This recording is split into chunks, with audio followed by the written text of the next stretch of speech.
दोस्तों, तो कैसे हैं आप लोग। आप देख रहे हैं आपका अपना YouTube चैनल लक्ष्य भेद।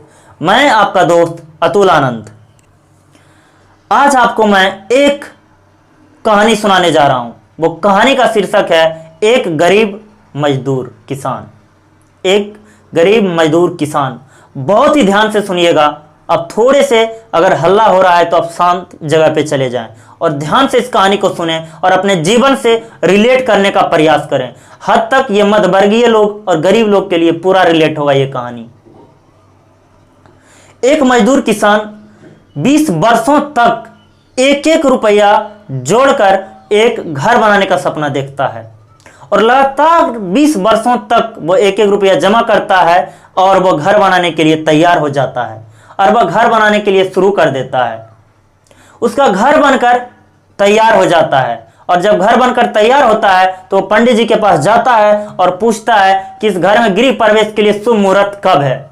पंडित जी बताते हैं कि इस घर में शुभ मुहूर्त कब है और जब शुभ मुहूर्त का जिस दिन रहता है उसके 2 दिन पहले वो घर ढह जाता है, यानी कि गिर जाता है। और ये घर भूकंप के कारण गिर जाता है और वहां के जो लोग होते हैं तरह तरह की बातें करते हैं कि बेचारे के साथ गलत हुआ, भगवान कितना दुख देते हैं। देखो 20 साल तक मेहनत किया बेचारा, एक एक रुपया जमा किया और ये घर ढह गया। वो गरीब मजदूर किसान उस दिन भी अपने गृह प्रवेश के तैयारी के लिए मजदूरी के लिए गया हुआ था और जब उसे पता चलता है कि उसका घर भूकंप के कारण ढह गया तो वह दौड़े दौड़े बाजार जाता है और मिठाई खरीदता है। अब आपको लग रहा है कि वो पागल हो गया है। नहीं, आप आगे बहुत ही ध्यान से सुनिए। वो मिठाई लेकर बाजार से अपने घर आता है और वहां जितने भी लोग रहते हैं सभी को मिठाई बांटता है।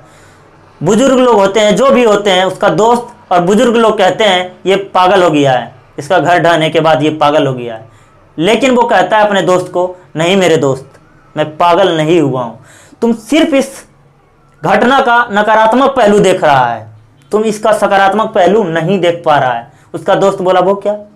वो बोला कि देखो, अगर यदि ये घर आज नहीं ढहता तो जिस दिन अगर गृह प्रवेश मेरा हो जाता और 2 दिन बाद ढहता तो हो सकता है मेरा पूरा परिवार खत्म हो जाता, लेकिन आज ढह गया तो मेरा परिवार बच गया और मैं फिर से मेहनत करके घर बना सकता हूं। उस झोपड़ी से जो मैं सपना देखा था निकलकर एक घर बना के अच्छे से रहने का, मैं फिर से कर सकता हूं। मेरा परिवार अभी मेरे साथ है। तो दोस्तों, जीवन का आप जब तक नकारात्मक पहलू सिर्फ देखेंगे आपको सिर्फ डिप्रेशन मिलेगा और जब आप सकारात्मक पहलू देखना शुरू करेंगे तो आप जीवन में सक्सेस की ओर बढ़ना शुरू कर देंगे। तो इस दौर में, जिस दौर में हम जी रहे हैं, अभी कोरोना का दौर चल रहा है, अगर आप सिर्फ नकारात्मक पहलू देखेंगे तो सिर्फ आपको नकारात्मकता मिलेगी। अगर आप सकारात्मक देखना शुरू कर देंगे तो आप देखेंगे कि बहुत कुछ ठीक हो रहा है।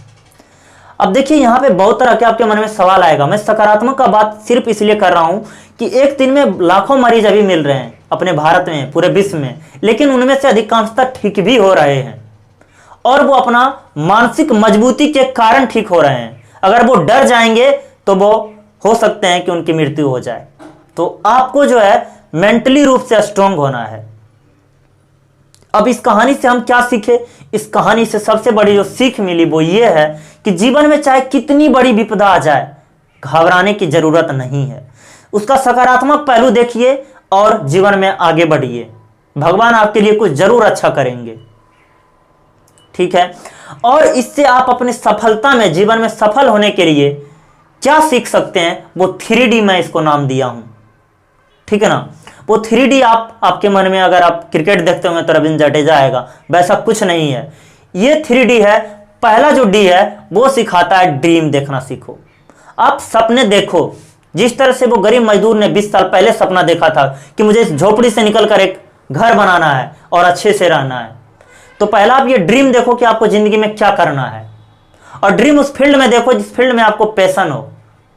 ये मत कभी सोचो कि लोग क्या कहेंगे। लोग का काम है कहना, वो जिंदगी भर कहेंगे और जब तक नहीं आपके बारे में कहेंगे आप सक्सेस नहीं हो सकते हैं।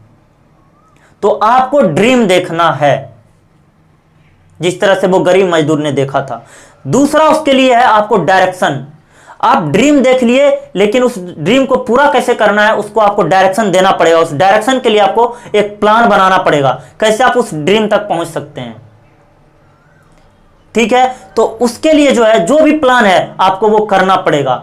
और तीसरा और सबसे महत्वपूर्ण, आप ड्रीम देख लोगे, प्लान बना लोगे, लेकिन उसको डिसिप्लिन के साथ, जिस तरह से वो किसान लगातार 20 वर्षों तक एक एक रुपया जोड़कर हर दिन मेहनत करके पैसा जमा किया, उसी तरह आपको हर दिन मेहनत करके जो भी आपका ड्रीम है उसको पूरा करना पड़ेगा।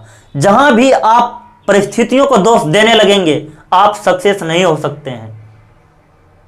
आपको चाहे कितना भी विपरीत परिस्थिति है, आपको उसका पॉजिटिव साइड लेकर चलना है और तभी आप सक्सेस हो सकते हैं। आप याद कीजिए, आपके कारण आपके पिता या आपके पेरेंट्स या आपका फैमिली जब से आपको पढ़ाना शुरू किया या जब से आप पैदा हुए, कितने चीजों का त्याग किया है कि मेरा बच्चा को ये जरूरत होगा, ये नहीं खरीदेंगे, खरीदने का मन होगा फिर भी। क्यों? इसलिए कि मेरा बच्चा जो है आगे चल के सक्सेस हो। और आप ये समझिए कि आप इतने दिनों तक कर क्या रहे हैं, कैसे होगा वो पूरा जो आप ड्रीम देखे हैं।